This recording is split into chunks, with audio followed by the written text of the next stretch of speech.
نقطتين. بقى وحش فجأة كده؟ لأ، وأنا انتقدت دوّة، يعني غلط طبعًا إن أنت تمشّيه في نُص الموسم.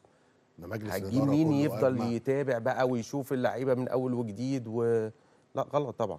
وإيه حكاية السحر دي، إن الزمالك بيخسر بالسحر والكلام ده؟ ده ما فيش الكلام ده، ما ده فيش. بقى الموضوع واخد شكل كبير أوي. لا، لا، لأ طبعًا ما فيش الكلام ده. السحر والزمالك أنا لا ومعمول له. أتفق تمامًا مع فكرة السحر والأسحار، الكورة اجتهاد وعرق وتعب جوّه الملعب.